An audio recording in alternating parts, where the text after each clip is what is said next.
Well, this week we may be looking at some things that we are needing to let go of, or at least take our attention off of, so that we can place our attention on the path that we've been called to throughout our life. I pulled us 7 cards for this week, and 3 of them are major arcana. Now, in the tarot system, there's 78 cards altogether. 22 of those cards are major arcana, which typically represent big life changes or big life shifts that we don't get any choice over. And then the remaining cards, the remaining 56 cards, are day-to-day matters and day-to-day affairs that come and go, which are the suited cards or the numerical cards, including the court cards.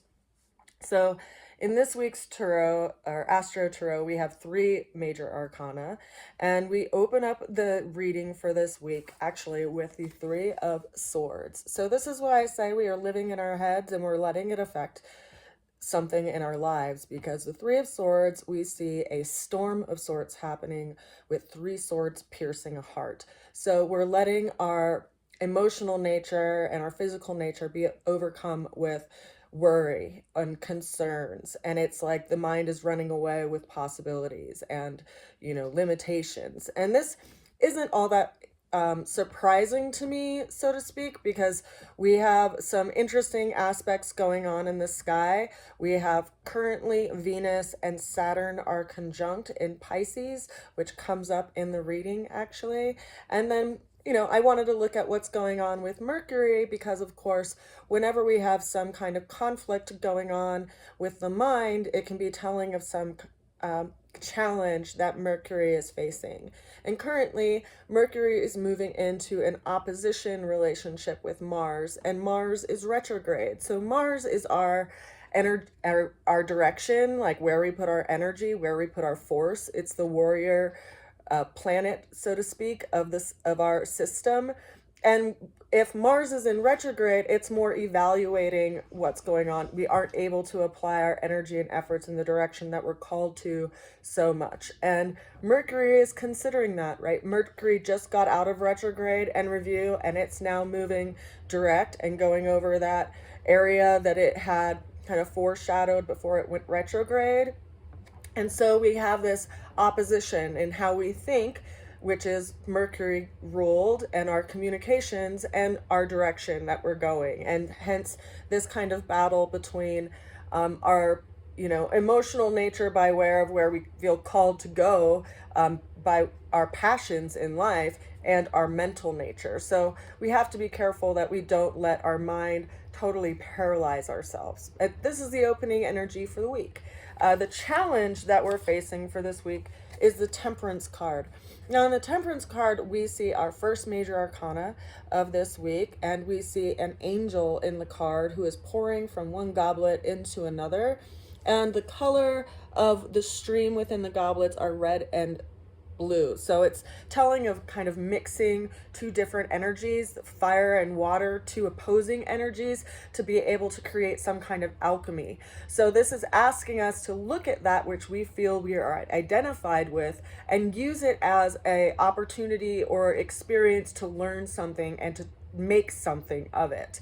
Now, this is also a card that's ultimately asking us to bring balance to a situation, and it is governed by Jupiter. Now, Jupiter is, of course, a big player in this week's zodiac lineup, I should say.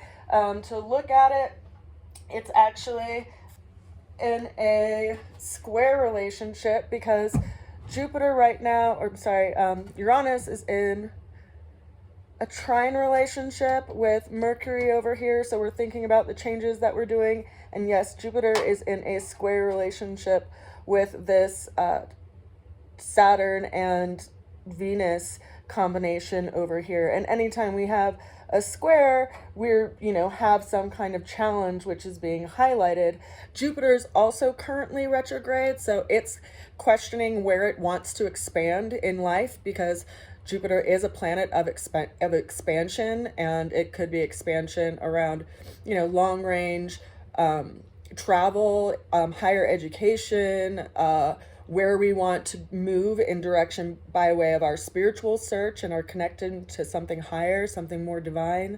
And it's sitting in the sign of Gemini. Now, what's interesting is that when we see the moon, which the moon is the fastest moving celestial body that we have in our sky, right? Because the moon, whereas currently it is in Libra, it will take 28 days roughly to move around this entire wheel. So when it goes into certain positions, it will ping these planets by way of its alignment, by way of its mathematical alignment, whether it's a challenging aspect or whether it's a more beneficial and easy aspect.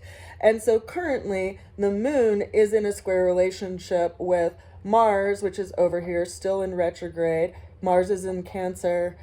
The moon is currently in Libra. It's going to be moving into Scorpio over the next day. And then at that point, it's going to be in a perfect square relationship with the sun and Pluto, which are over here at about 1 degree apart in the beginning degrees of Aquarius.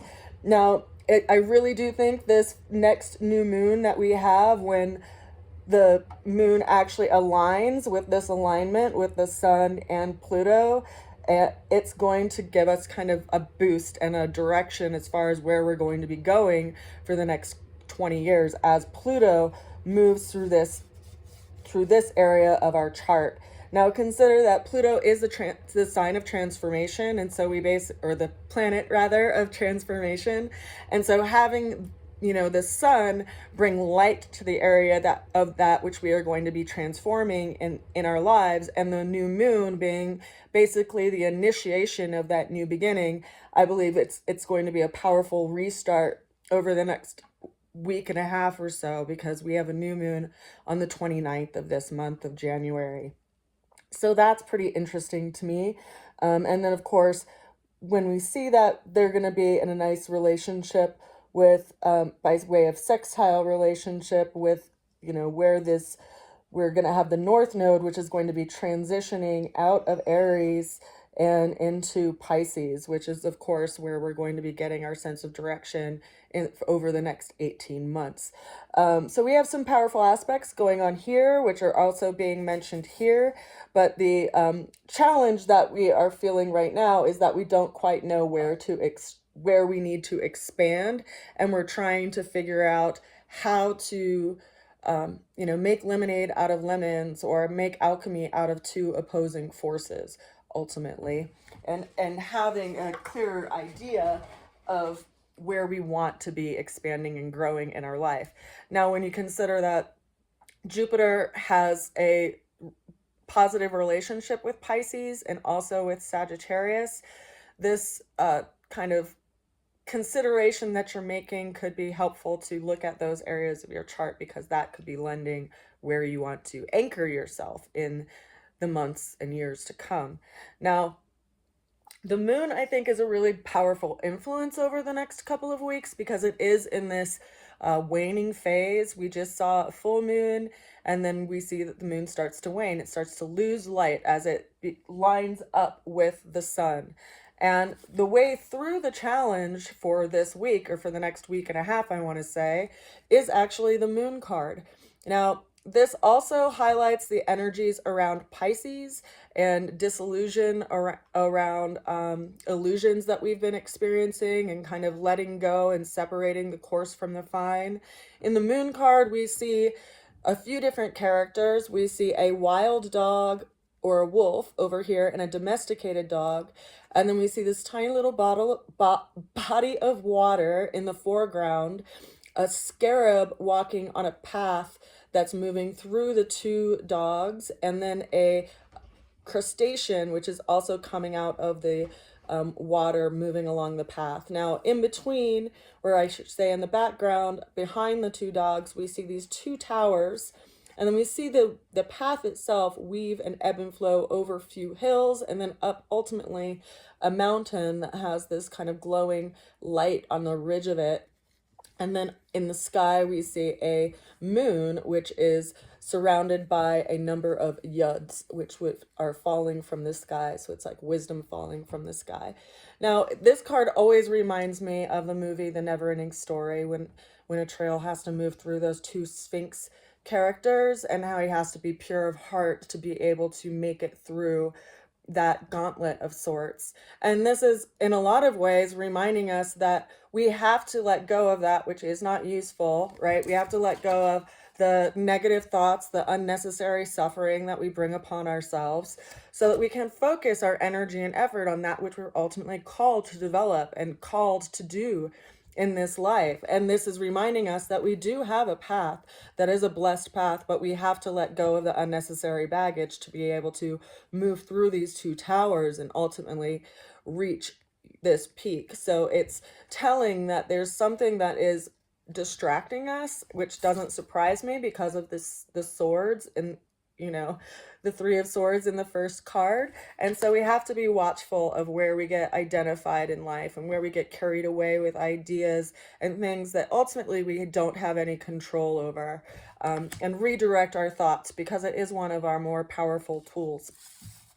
Now, the ultimate outcome, we have 4 cards. The first of which is the Six of Pentacles. Now, we see someone who is being judicious around their resources, and I do think that this gets back to the energetic of ultimately our biggest resource is time, and where we're putting our energy and efforts. If we're giving it to that part of ourselves, which is like the saboteur, the self-saboteur, or the relationships that are the saboteurs, or, you know, the situations or places that we go to that could sabotage our ultimate, you know, desire, our ultimate wish, our ultimate direction that we want to go in life. Or if we're giving it the time to develop the skills and the tools that we want to develop. You know, and it doesn't really surprise me that we're in this place where we feel kind of like our hands are bound, because we have to remember that Mars right now is retrograde. Mars is going to be retrograde until near the end of February, February 24th. It will be moving direct. So consider this like a gathering of resources, a gathering of information, a gathering through observation around where your triggers are, where you self-sabotage yourself, what changes you want to make, and ultimately what direction you feel called to go to. Because, you know, while we just had a new year celebration, and while there was a new moon on that new year celebration, you know, the new agricultural year, or the new astrological year, starts toward the end of March, when it's Aries season. And so that's when we see that this is the time that, you know, or I'm sorry, that's Pisces season still. No, yeah, right at the end of March turns into Aries. And that's when typically we see things start to break ground. We see, you know, the water that has melted through the timeline of Pisces, which is mutable water, is actually watered the earth. And then we see the fire, cardinal fire energy of Aries bring forth new life that then gets developed through the season of Taurus, which is fixed earth. So it's an interesting alignment of how the zodiac signs and energetics of the zodiac signs actually are telling of the seasons, by just understanding their energetics. But right now we have to be careful with our resources, right? We have to be careful with where we put our time and where we put our energy, because ultimately it's where we put our time and energy that grows in our life. Which takes me to the last 3 cards.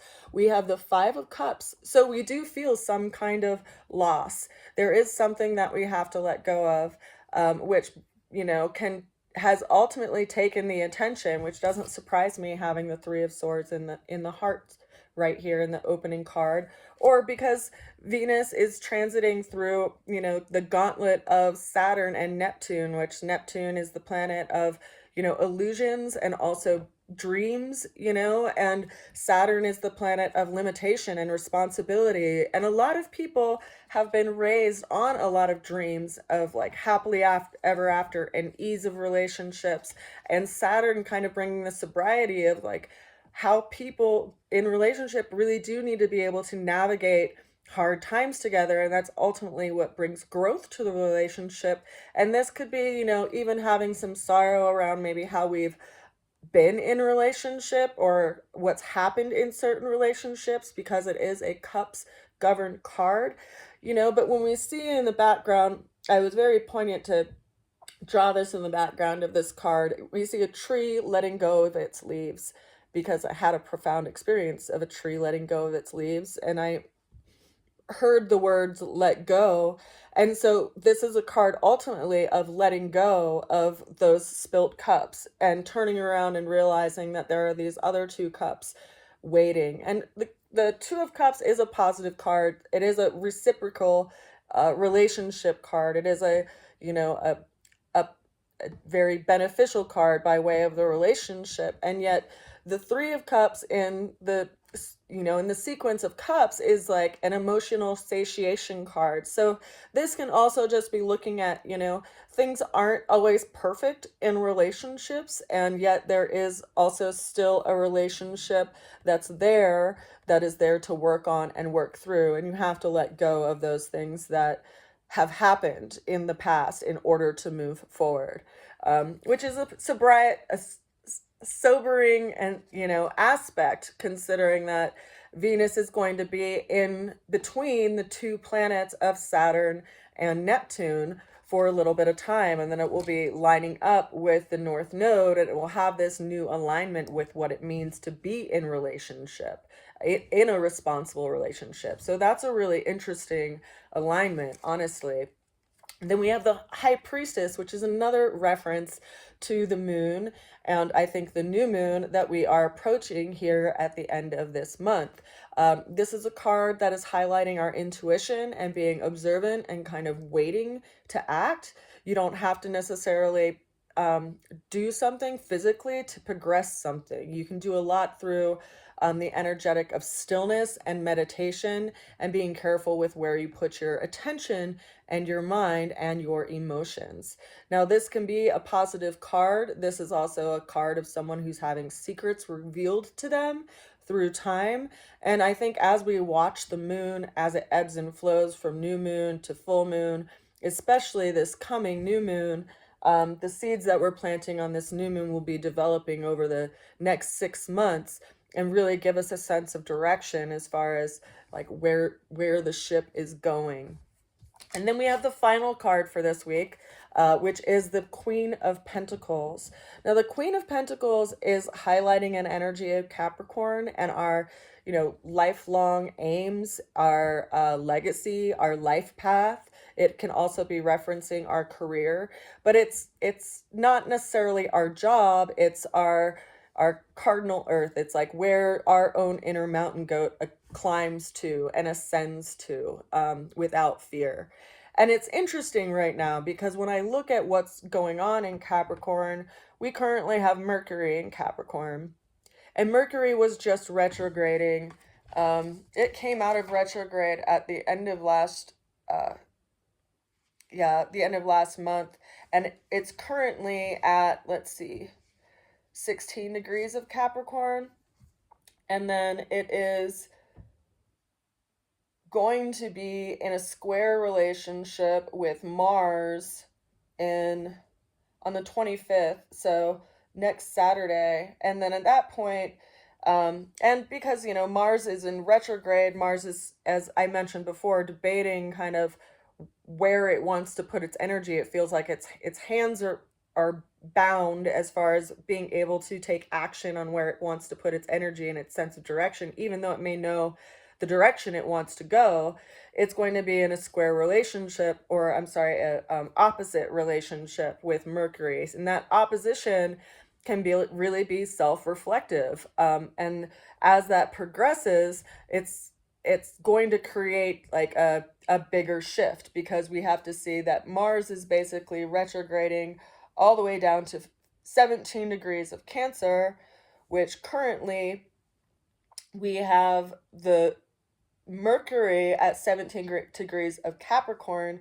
So it's basically going to be retrograding to where it's in direct opposition and then moving forward. So it's almost like it's like taking a few steps back to get a better alignment so that it can move forward with where Mercury is currently considering it wants to move in alignment with its life path. Like, you have to get a clear vision of where you want to go, and consider that there are going to be difficulties. There are going to be things that show up that you didn't anticipate. Sometimes things will take longer than what you anticipated, right? Because we can do something in our minds, and in our minds it's so simple, but there's so many steps along the way and things that we have to navigate through, that it's important to consider like where our aim and where our goal is going. And I think right now that's where Mercury and Mars are getting in alignment around that in the sign of Capricorn and in alignment with the planet of Mars. So we have some interesting things that are going to be coming up this month, um, specifically, and even more so through February, particularly, when we have the full moon, which the moon of will be in Leo with the sun still in Aquarius, which is going to be in February. That will also be showing some interesting aspects, because at that point,